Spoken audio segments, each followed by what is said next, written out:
Welcome to Madagascar. It's quite the change of scenery from dreary old England, huh? Apart from the weather, I suppose. They don't call these places rainforests for nothing. The zoo you'll be working in is an ape sanctuary, where we're doing vitally important conservation work. Not just for apes, but for all kinds of species. But apes, well, apes are some of the closest relatives to humans there are. And yet, the way the world treats them is like, well, very much like some of us treat our actual relatives. Anyway, that's why I'm determined that our operation here does some good.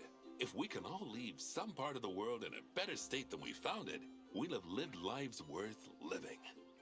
And speaking of states, I have a horrible feeling I left the house in the right one. When I get back, I expect my life won't be worth living at all.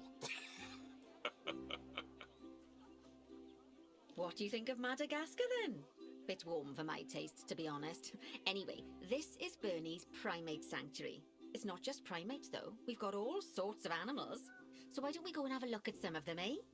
We'll start by taking a look at the red ruffed lemurs. They're the ones that look like they should be in a Shakespeare play. Come on, let's head over to them.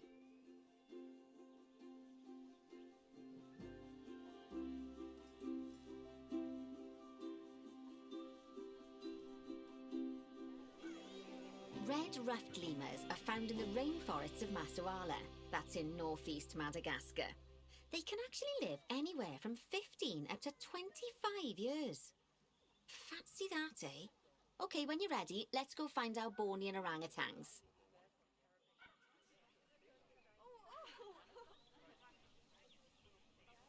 The Bornean orangutan is such a marvellous creature.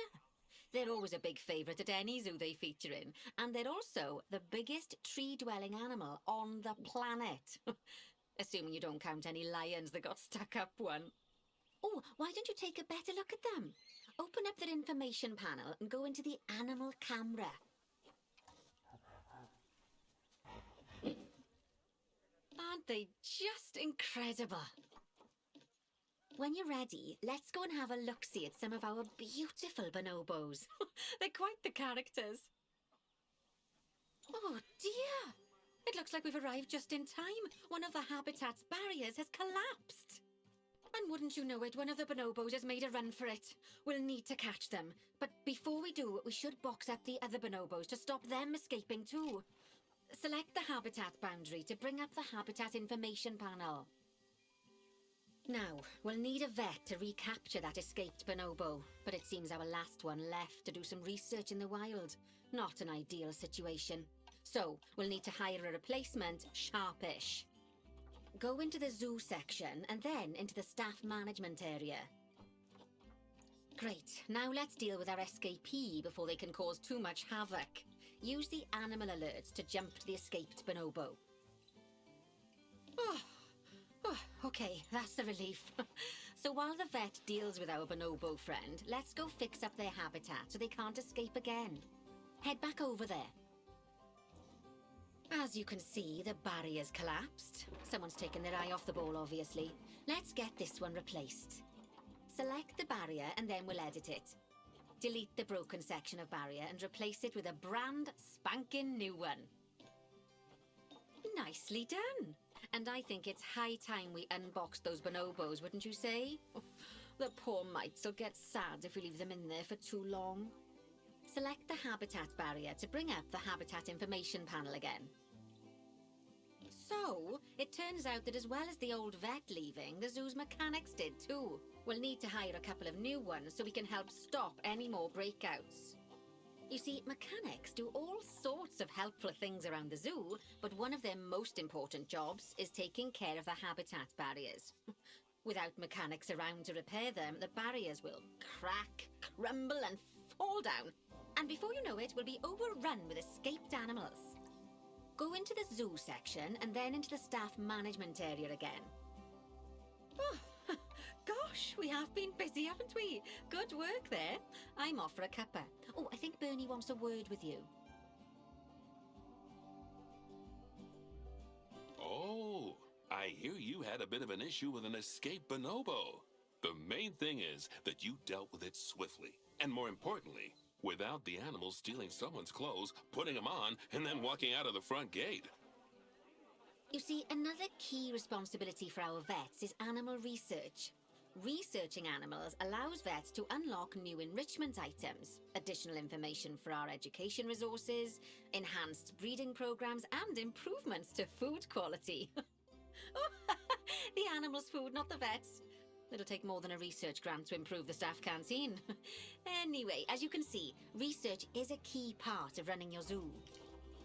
In order for a vet to undertake research, they require a research centre. And once again, that's something that this zoo is missing. So let's build one. I've marked out an area for you to put it. Right. Splendid work. Now that we have a brand spanking new research centre, we can give our vets something to do in there. Oh, by the way, it's worth noting that the vets will only do research when they're not required to do any other jobs. That said, you can change what jobs a vet does via their information panel. But let's not worry about that just now. So, let's get our vet researching ring-tailed lemurs. Go into the zoo section and select Vet Research. First off, let's pop down 2 education boards. Place them on the habitat barriers at a height that guests can see, or, if you like, pop them down on a stand. Okay, now that they've been put into position, we have to tell them what animal to display information about. Select one of the education boards to bring up its information panel. And from the drop-down list, select Ring-tailed Lemur. Although I'm sure that last part was obvious. When you link an education board or a speaker to an animal, you need to make sure that said animal is close by. If it isn't, the guests will get confused and won't learn as much. Fantastic! Oh, it's worth remembering that education boards and speakers both need power to work. They won't do much good without it. Oh, it looks as though our vet has completed their research on ring-tailed lemurs. We'll need to collect the results. We can do that by clicking on the notification or by going back into the vet research area. Go on, collect your research rewards. Just so you know, vets will continue to research an animal even after successfully completing a research level. I suppose when you're in the zone, you're in the zone. Well, now that we've enriched the lives of our guests, let's enrich the lives of our ring-tailed lemurs. Some animals, like lemurs, will have a climbing need. That means they have a requirement for a certain amount of climbing space, and you can fulfill that requirement by building them a climbing frame. Let's find out how much more climbing space our lemur friends need, shall we? Select one of them and bring up their information panel. So, a new climbing frame and better food. Oh, you've really spoilt those lemurs rotten. Now, I think it's time we looked at one of the zoo's most important responsibilities, releasing animals into the wild. You see, when we feel an animal is ready, we can release them into the wild. But what makes an animal a good candidate for release? Well, their age is an important factor. I mean, we can't release an animal that's a juvenile, just as we can't release one that's gotten too old. They'll also need to be fertile. After all, the idea is to repopulate the wild, so the best candidates will have a high fertility gene. And together, the age and fertility of a candidate will determine how many conservation credits will be rewarded when we release them. Now, conservation credits are vitally important. They're the lifeblood of your zoo, because earning them allows you to adopt even more animals. And what's more, the animals you can adopt will be of a higher quality. So, with that in mind, let's pop over to our orangutan habitat. Okay, I'd like you to find Agang, the Bornean orangutan in the habitat, and select him, please. You can either click through each orangutan in turn, or select the habitat barrier, go to the animals tab in the habitat information panel, and find him in the animals list. I know it's sad to see him go, but he'll be happy out in the wild. And he's a wonderful candidate for release, young, strong and fertile. Excellent work there. You've definitely got potential, you know. Ah, I see you've been doing some homework. Although, it hardly seems like work when you're learning about something as adorable as a ring-tailed lemur. I imagine I'd have got much better grades at school if there'd been less algebra and more aldebra. Tortoises. Lovely. Now let's build a new exhibit in the gap that's been left. Just add it to the building like we did with the research centre earlier. Then pop it into the gap. Perfect. The next thing to do is adopt an exhibit animal to go in there. How about a Gila monster?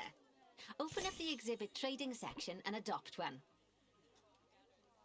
When you send an animal to an exhibit, it'll automatically be given the correct setup. But that doesn't mean it's completely ready for them. So let's finish it off. We'll start by adding some enrichment items. Click on the exhibit to bring up its information panel. As I'm sure you know by now, you can unlock more enrichment levels by having one of your vets do some research. Now we'll also need to set the temperature and humidity in the exhibit. These are vitally important for keeping our Gila monster happy and comfortable. Click on the Climate tab. There's also an exhibit education board. Pop them down near your exhibits to teach your guests about them. Let's add one now.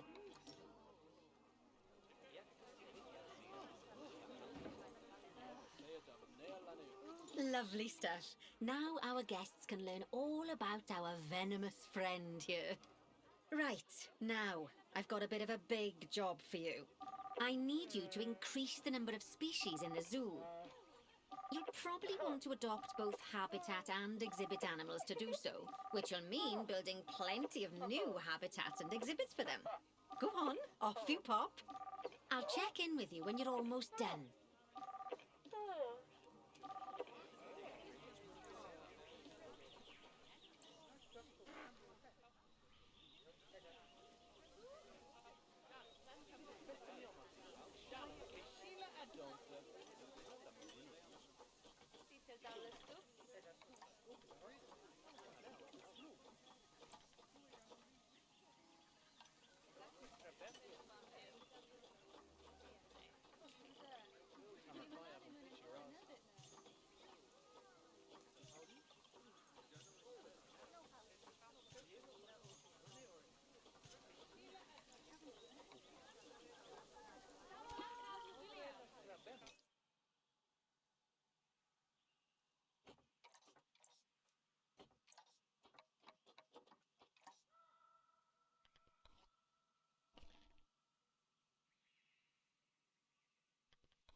My, you have been busy, haven't you? Splendid! But now that you've adopted all these lovely new species, we need to make sure they're nice and happy. So let's get the average welfare across the zoo nice and high, shall we? And by we, I mean you. Go on, get to it.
Lovely job there.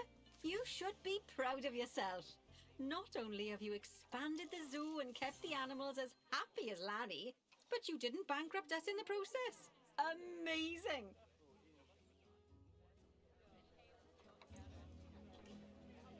Wow!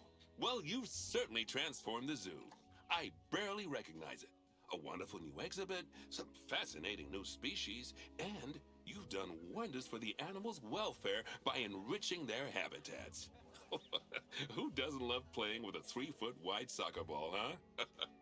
I mean, other than professional soccer players. I'm sure it wasn't easy, though. I expect money was tighter than a possum's pouch. Plowing all those funds back into the welfare of the animals doesn't make running these places a picnic. Although, it does make me feel a little less guilty about how much our gift shops charge. No, as far as I'm concerned, the only reason to run a zoo is to help animal kind. Sadly, it appears some other people have far less noble goals.